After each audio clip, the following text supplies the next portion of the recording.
உங்களுக்கு தெரியுமா தமிழ்நாட்டுல எப்படி வாக்குகள் என்றாகணும்னு? இந்த வீடியோவை முழுசா பாருங்க, தெரிஞ்சுக்கலாம்.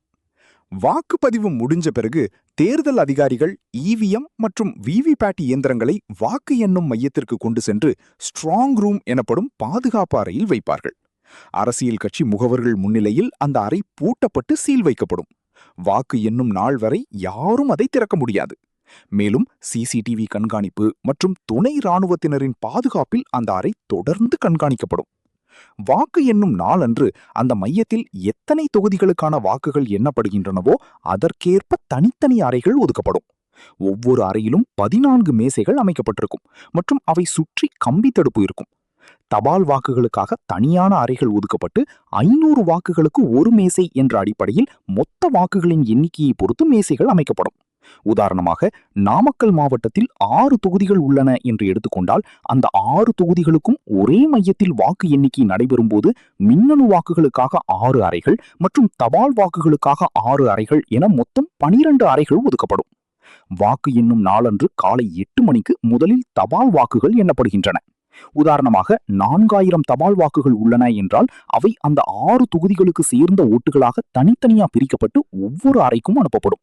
அங்கு தேர்தல் அலுவலர் முன்னிலையில் வாக்கு எண்ணும் பணியாளர்கள் எண்ண தொடங்குவார்கள். ஒரு அறையில் 500 வாக்குகளுக்கு மேல் இருந்தால் கூடுதல் மேசைகள் அமைத்து தனித்தனி கண்காணிப்பில் எண்ணப்படும். இவ்வாறு தபால் வாக்குகள் எண்ணப்பட்ட பிறகு காலை 8:30 பிறகு மின்னணு வாக்குகள் எண்ணும் பணி தொடங்கப்படும்.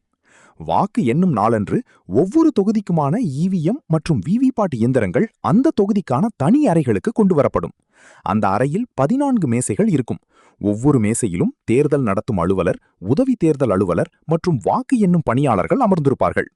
உதாரணமாக, ஒரு அறையில் 140 இவிஎம் மற்றும் 140 விவிபேட் இயந்திரங்கள் உள்ளன என்று வைத்துக்கொண்டால், முதல் கட்டமாக முதல் 14 இவிஎம் இயந்திரங்களை 14 மேசைகளுக்கும் கொண்டு வந்து ஒவ்வொன்றிலும் ரிசல்ட் பொத்தானை அழுத்தி எந்த வேட்பாளருக்கு எத்தனை வாக்குகள் வந்துள்ளன என்று பார்த்து தாளில் பதிவு செய்வார்கள். அந்த 14 மேசைகளின் முடிவுகளை சேர்த்து முதல் சுற்று என அறிவிப்பார்கள். பின்னர் அடுத்த 14 இவிஎம் இயந்திரங்களை கொண்டு வந்து அதே முறையில் கணக்கிடுவார்கள். இது 2ஆம் சுற்று ஆகும். இவ்வாறு 140ஐ 14ஆல் வகுக்கும் போது 10 சுற்றுகள் கிடைக்கும். அனைத்து 10 சுற்றுகளும் முடிந்த பிறகு அதிக வாக்குகள் பெற்றவர் வெற்றி பெற்றவர் என அறிவிக்கப்படுவார்.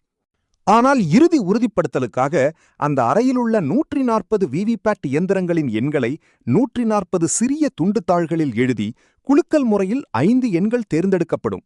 அந்த 5 விவிபேட் இயந்திரங்களை திறந்து அதிலுள்ள சீட்டுக்கள் எண்ணப்பட்டு அவை அதற்குரிய இவிஎம் முடிவுகளுடன் ஒத்துப்போனால் முடிவு சரியானது என்று உறுதிப்படுத்தி வெற்றி சான்றிதழ் வழங்கப்படும். இந்த முறையில்தான் ஒவ்வொரு அறையிலும் வாக்குகள் எண்ணப்படுகின்றன. இவ்வாறாக தமிழ்நாட்டின் மொத்தம் 234 தொகுதிகளுக்கும் தேர்தல் முடிவுகள் கணக்கிடப்படுகின்றன. மேலும் இவிஎம் மற்றும் விவிபேட் எப்படி வேலை செய்கின்றன என்றால், நாம் போடும் ஒவ்வொரு வாக்கும் இவிஎம்மில் டிஜிட்டல் வடிவிலும் விவிபேட்டில் காகித துண்டுச்சீட்டாகவும் பதிவு செய்யப்படும். நம் ஒரு ஓட்டு இவிஎம் டிஜிட்டல் முறையிலும் விவிபேட் துண்டுச்சீட்டாகவும் பதிவாவதால் வாக்கு எண்ணும்போது பெரும்பாலும் இவிஎம் முடிவுகளையே தேர்ந்தெடுப்பர். உறுதிப்படுத்துவதற்காக மட்டும் குலுக்கல் முறையில் தேர்ந்தெடுக்கப்பட்ட 5 விவிபேட் இயந்திரங்களின் சீட்டுகள் எண்ணப்பட்டு அவை அந்த இவிஎம் முடிவுகளுடன் ஒத்துப்போனால் எந்த தவறும் தேர்தலில் நடக்கவில்லை என்று நம்பலாம். இந்த தகவல் உங்களுக்கு பிடித்திருந்தால் லைக் பண்ணி ஷேர் செய்யவும். மேலும் தகவலுக்கு நமது இன்ஃபோவோஸ் தமிழ் சேனலை சப்ஸ்கிரைப் பண்ணவும்.